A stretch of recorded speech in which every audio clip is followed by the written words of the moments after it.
public and government access channels, available on Comcast Channels 6 and 22. Channel 6 is your channel. If you have an idea for a program, want to host your own talk show, or submit a film, we're here to get your content on television.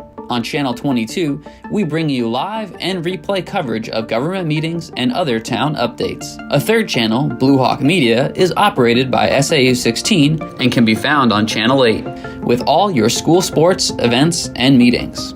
You can watch Exeter TV online at exeternh.tv, Apple TV, and on Roku. Find us on social media for extra content. Subscribe to our YouTube channel and hit the bell to get notified about live streams and new content. Tune in to our platforms every other Friday to watch the Exeter Biweekly Report with recaps of recent events, updates from town departments, and messages from nonprofits in your area. If you head to our website, exeternh.tv, we invite you to sign up to our newsletter to receive monthly updates about new content, upcoming meetings, and more. We'd like to thank you for taking the time to watch Exeter TV and hope that you tune in to our other content as well.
Call a meeting to order of the Swasey Parkway Trustees, 5:01 PM on Tuesday, October 17th. I will do introductions. To my left, Darius Thompson, Vice Chair. My name is Dwayne Staples, Chairperson. And we have our Select Board Rep, the Select Board Chairman, Nico, and I'm not going to try. I haven't practiced it, I'll be very honest today. That's okay. Nice to see both of you. Any public comments? We do have one person in the audience tonight. Thank you for coming. You're welcome. Approval of the minutes of the September 20th meeting. Did you see any errors or omissions? No, I did not. I make a motion to approve the minutes. I'll second it. All those in favor? Aye. Aye. The September 20th minutes are approved. The next item on the agenda is an update on the no dog sign. Certainly. Darius, you made those, so go ahead. So the update on the no dog signs, they were, the stencil was completed and they were installed or painted at the entrances to Swasey Park, where right after the entrance you will see a no dog sign, no dogs allowed, $100 fine. On the sidewalk as you enter in, on any of the entrances over by the to the left side or the east side, west side, to where the Exeter Academy is when they come in, to where the apartments are when they walk in, to the other entrance up by the main area where you come in heading towards the bandstand. There's two places there. There's another entrance up on the hill where there's just an image of the no dog, and all the way down at the very far end of the park, the two entrances there. There's two no dog signs painted on the sidewalk, and then there's two more located along the walkway. If you go past the bandstand that's on your left, there's one heading that way, and there's one heading the opposite way. They were installed just as a reminder that the town ordinance in all parks in the town of Exeter, no dogs are allowed, and you can be subject to a $100 fine. I am a dog owner. I would love to bring my dog to Swasey Park. I know that I would pick up after my dog, but the ordinance is no dogs allowed in any of the parks in Exeter. So that's just a visual reminder that if you're walking along the sidewalks, you look down and say, oh, no dogs allowed. Turn around, take your dog, and you can go across on the other side of the river. There's an open area for dogs to walk there, or walk through the academy with your dogs on a leash. Take your dogs for walks in town, and just remember to curb your dog, pick up after them. It would be a great thing. So that's the update.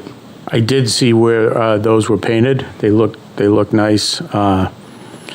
I know that people have seen them because there were some comments on the internet about the dogs. And actually, if I'm not mistaken, that is for state parks also, no dogs allowed. So it's not just the town of Exeter has followed what the state park regulations are. So just to let people know. So thank you. Yep. Thank you for that.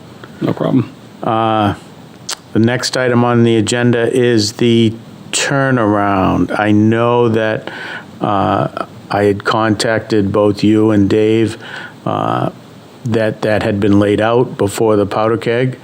I know that's just in the preliminary stages. Did you have a chance to go down and take a look at what was staked out down there? No, I did not, because I was going to a reunion that weekend. Okay. So I was not able to actually get down there before the powder keg. But I do recall what was proposed many years ago. I'm sure it's somewhat similar. If they get staked out again, I'll go down and visually look at it. But I do not have any issues with how it's staked out. Yeah, I'm not sure if it follows anything that was talked about years ago. Okay. I know there was a proposal talked about when they did the sewer pipe going through there over by the block building, but I don't recall that, Darius. Okay. I know I heard from Dave he had some concerns. So, and I know that the select board has said that we were all going to get together once they have a good plan, and then we can all chime in on that. All right. Correct? Yeah, excuse me. So other than what was staked out, and I don't even know how many of the board members saw that physically there. I did, but we haven't been briefed yet, we being the select board. And as I've indicated to the trustees, we will have a joint meeting. We'll invite you to a select board meeting so that we can collaboratively hear the proposal, whether it's in rough draft or whatnot. If there are any cost estimates, and certainly consider that. But the select board has pledged to work with the trustees through this. And, after that first meeting, I anticipate, we would welcome public comment for folks to weigh in on what they'd like, or what they'd like to see, and have the process move around that way, have it be transparent, have it be collaborative. But right now, I'm looking maybe one of our meetings in November to invite the trustees to come and we can work together and hear what they have to say. Okay, I have one question. Yep. Do we have a picture of what, like when they staked it out, was a picture taken? I have not seen one, so I don't know. Okay, But I can inquire. All right. while we're talking about the Parkway, is there any news about when the construction may start again? I don't have a firm date. I've heard late November, early December. Okay. And that's because the contractor's catching up on some Sure. of the projects that were delayed because of our delay. Sure. I know that I did get an email forwarded to me also with the concern of the porta potty down that's there. That was it is the constructions group that's by the big oak tree down there. And I know I talked about this at the last meeting. I think that the porta potty they left it there because they are coming back in. I know that the timeline is a little fuzzy on that. It's just like why that from the gazebo to the Newfields Road end is not open. Is because they're going to be coming back to do construction. And again, my feeling on that, I was kind of wondering why it wasn't open, but then I thought about it, and I'm glad it isn't, because I didn't want people to get used to going in and out of there for a couple of months, and then all of a sudden we're going to close it down again. So I think that was fine. I know there was some concern in the email about the porta potty, what it may be doing damage to the oak tree. I really don't feel that that's doing any damage to the oak tree. I think the amount of foot traffic that's in there walking on the turf area there around all of those trees is doing way more damage than that porta potty will ever do to that oak tree. So I just wanted to talk about that again, because I'm pretty sure I brought it up last month, if not the month before also. And, I know it's not the greatest sight to see down there, but also to move it back and forth. There's certainly probably going to be a cost involved with that. And I think that, I think we can live with it until the project is over. So I just wanted to chime in on that. The next item is the tree donation. I know that, I don't know if you walked down beyond the pavilion, the 3 elms are planted down there. There are 3 little elms in the turf area between the roadway and the sidewalk. They have black piping around them to keep the rodents away. They are small. We look forward to hopefully seeing them get big. I'm not so sure how big we'll see them get in our lifetime here, but there's certainly a good addition down there. So, Mr. Chair, if I could say something, I also am the select board rep to the tree committee, and I'd just like to recognize the tree committee and also Steve Jones, who donated 15 of those trees to the town. And they selected 3, and you graciously, accepted. And I do know that moving forward, they're going to be looking to plant more trees in the future years. And I'm sure they'll be coming back to you if there's any interest in any other donated trees. So, but I just Sure. wanted to acknowledge Steve and recognize him for the donation. Sure, and I thank the tree committee and Steve also for keeping the parkway in mind down there. I'm sure we need to look at some other areas down there, because some of those big trees are nearing the end of their lifespan, and they'll need to be replaced. So,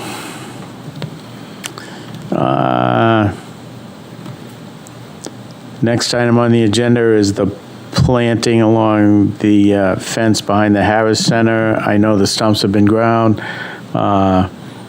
I haven't been back down, well, the last time I was down there, it's been a while since I actually noticed if the sidewalk was repaved. Yes. I was told by Jay that it had been done, he thought, so has that Yes, been so- done? Okay. I was trying to think of the name of it. The Harris Center was one of the entrances where the third sign I put down for no dogs. It was paved, looks good, and everything looks good as far as where the stump grinding was done, so. All right. Yeah, we just need to pick some plant material to put along that fence Okay. to kind of take the curse off of seeing the fence but not really hide that so that the kids playing in that yard there still feel safe. Yep. Tree pruning, I know that is ongoing at the Parkway. There are a couple of trees that need to come out over by the block building. However, that is a really super wet area, and we're going to need to wait until, hopefully, if the ground freezes a little bit this winter, That so would they make can sense, yeah. they can get on there. But there is some tree pruning, and that is going to be ongoing.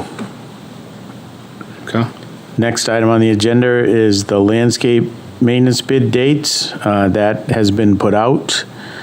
I want to thank Pam McElroy, right? Yep. Yeah, okay. I want to make sure I get her name right, because she does an awful lot, and she helps us out an awful lot, as she does with every committee. She did put the bid specs and packet out in the newspaper. That was last week. She did, it is posted on the webpage, and thank you to Mark Damsel, because he put it up over at John Hayden's equipment. So I look forward to hopefully getting some bids. I did make sure that the current contractor knew that was going out to bid again, and he needed to give us pricing on that. I'll go over a couple of the dates as we go over the dates for the next meeting. Okay. Now we're down to other business. And I have some other business. I have a couple things too, but I'm looking at the time. We could Can we be. filibuster for another 7 minutes? Go ahead, Darius. So on Sunday, there was an approved event that had a permit for use of the Parkway. And this is just me passing on my experience of running events and having authority for the Parkway for that said event. We always wanted to have the road go one way so people could come in and exit. One of the things that I was approached while I was painting the sign saying, what do you want? We're having an event here.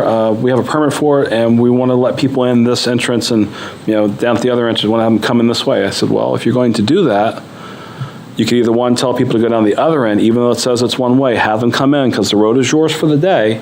Have them come in that entrance, park, and then do their thing. If you open the gate up here, you run the risk of somebody potentially coming through thinking the road is open. So I have my flashers on, park the car to the side. I know that the road is only one way. Other cars are parked on the other side, and lo and behold, the gate was open. A red pickup truck from Massachusetts did slowly try to make it by my car and the other car. They got through, but they use it as a cut through. So my advice, just from experience, that if any person or any group or organization has control of the Parkway for an event, that you at least put someone there, put a person there at the gate so that you can control the gate to prevent traffic from coming through and using this cut through.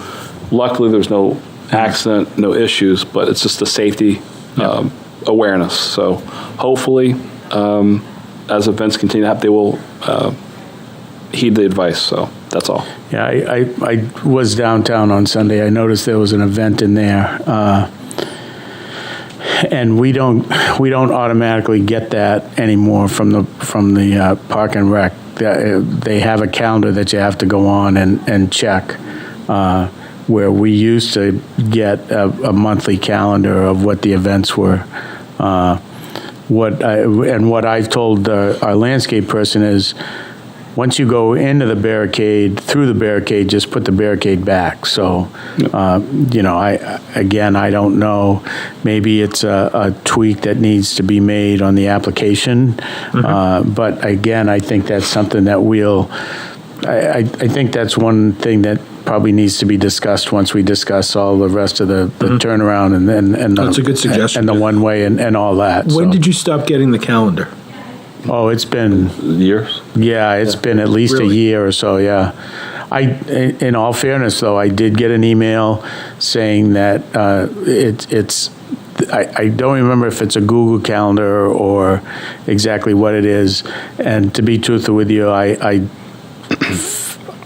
forget to check it, because it used to come every month, and I could, we Right. just opened it and looked at it. And I know that I got a link to it, and I just have not done that this fall, because most of the other events are pretty well publicized that have been going on in there. So yeah, we don't. Well, we without don't get making that. any promises, let me see what he can do to maybe facilitate that process for you.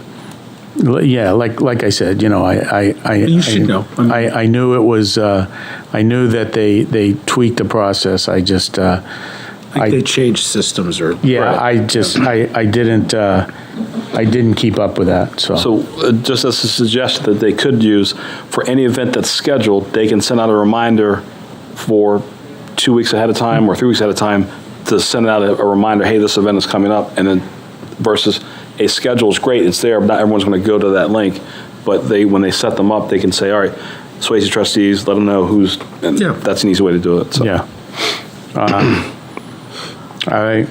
Anything else on that? Yeah, I That's did. They had quite a few people down there. Yes. When I went by, that's what it looked like, anyways. Yes, I was there earlier before it all got started, but I did have some wonderful conversations with some longtime residents that expressed other thoughts about the road being closed and that they were happy and the turnaround and all these other things. So I think that what we're working towards is a amicable solution. That's the goal. Everybody has a difference of opinion, but it's change for the good. So that's it. All right. Thank you. So I have two other things.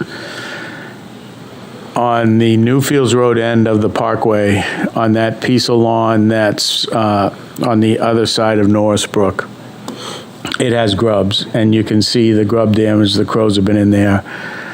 This happened probably 3 or 4 years ago, and I saw Kristen Murphy on my way in tonight.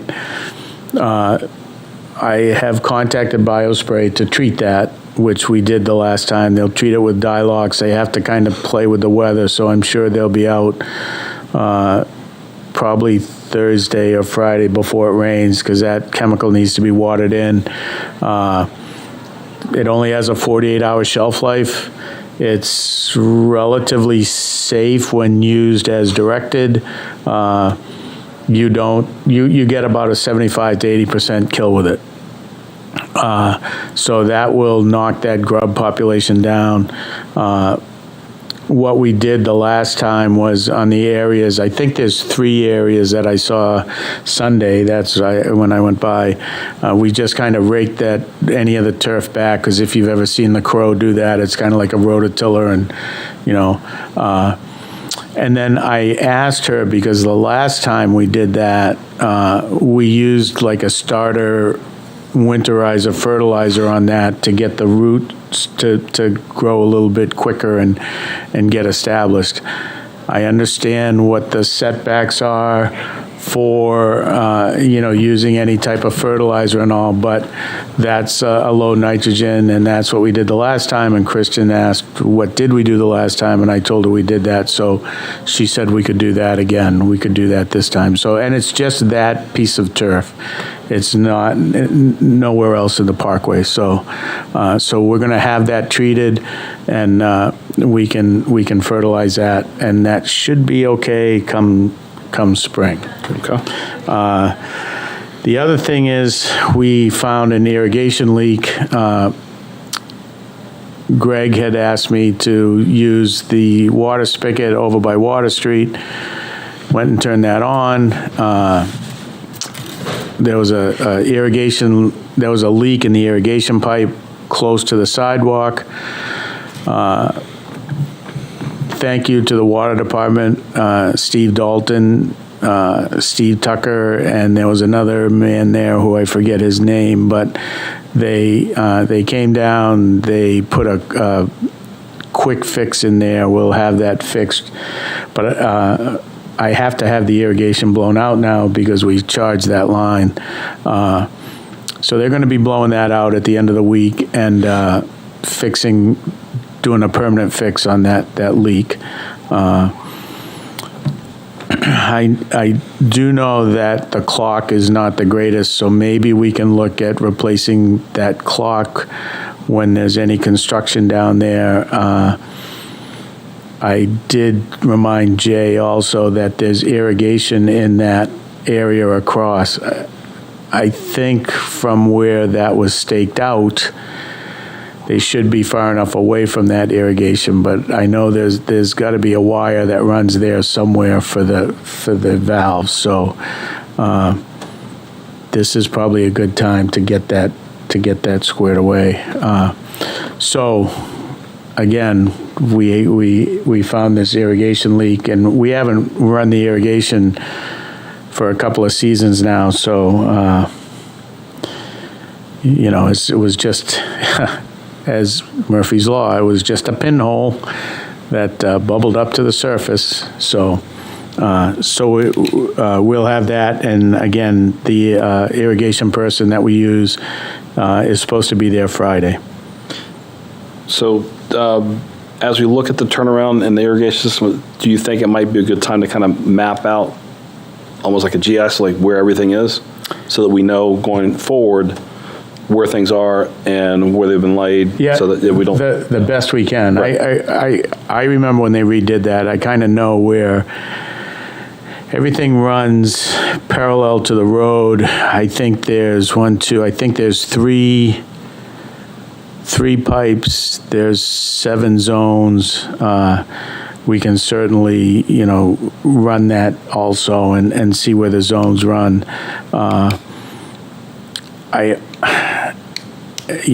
We talked about doing that water bottle filler also, and I think the sump that all of that water is in there, I talked with Steve Dalton. I mean, it's old. It's been hooked onto this pipe, onto this pipe, onto this pipe, onto this pipe. I think it's going to probably need to be redone if we do the water bubbler and run that all the way out to the sidewalk. So I talked a little bit about that with him, so that could get all squared away in that sump so that it's a little bit neater. I mean, the sump it's got to be 3 feet deep, and there's pipes a foot below the top, all the way down to the bottom. So, and I'm not sure what they are. All right. The water department is kind of sure what they are. They know they have a pretty good handle on it. So, but we did get the spigot running. So I'm thinking that they did use it during the powder keg. So, if I may, I'd like to make a motion that we get a good assessment of what's there identify where it's at, and then make a determination when things need to be replaced, because it'd be cheaper to do it sooner than later. Right. It's something that we may want to look at for maybe next year as an item, so that we're not faced with a catastrophic event where, oh, nothing can happen, there's no water there, oh, we need to get it fixed now. So, Right. so the motion will be, let's take a look at what we have, make an assessment, identify what's there, what's needed, and then make a plan accordingly. I'll second that. Any discussion? Nope. All those in favor? Aye. Aye. Motion carries.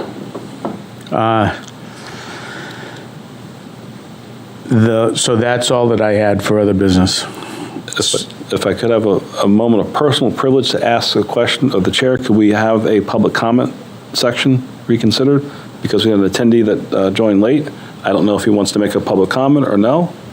I have a zoning board meeting. Okay. Short time. Okay, all right, never mind. I'm just here to, view Okay. and actually thank you for all you do for the sort. You are going to make a public comment.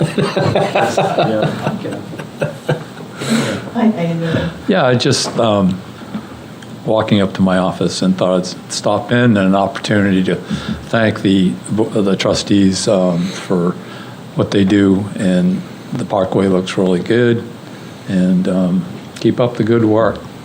Thank you very much. Thank Thank you, Doug. Actually, by Doug just talking about that, I want to thank the highway department too, because they took the mower on the excavator, and I got a call when they were doing that because their other mower had broke. And if you haven't seen it, they mowed on the other side of the fence, and they got way down. I don't know if they did it during high tide or low tide, but when I got the call, they asked me if they could do that. I said, absolutely.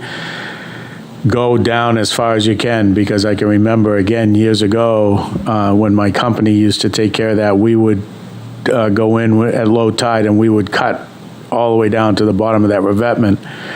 So they mowed with the flail mower on the mini excavator as low as they could go.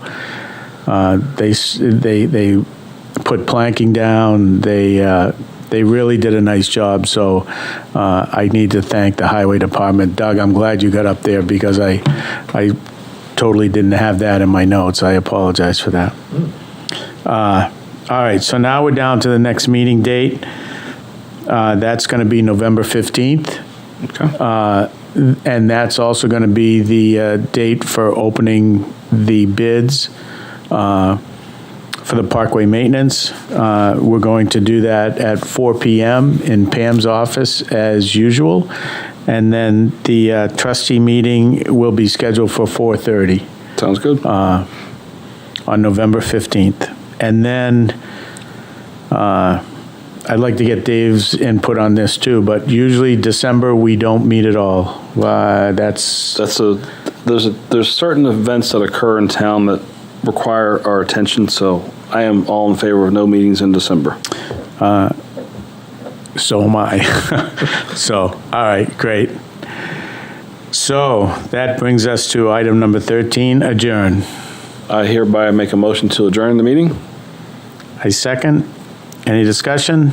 Nope. All those in favor? Aye. Motion passes. The meeting is adjourned at 5:29 p.m. Thank you all for tuning coming. in to Exeter TV.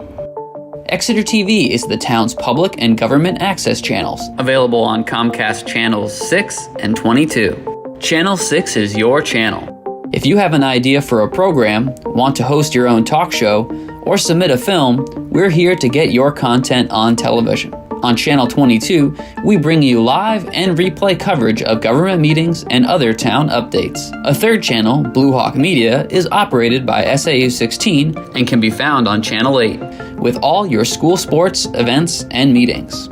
You can watch Exeter TV online at exeternh.tv, Apple TV, and on Roku. Find us on social media for extra content. Subscribe to our YouTube channel and hit the bell to get notified about live streams and new content. Tune in to our platforms every other Friday to watch the Exeter Biweekly Report, with recaps of recent events, updates from town departments, and messages from nonprofits in your area. If you head to our website, exeternh.tv, we invite you to sign up to our newsletter to receive monthly updates about new content, upcoming meetings, and more. We'd like to thank you for taking the time to watch Exeter TV and hope that you tune in to our other content as well.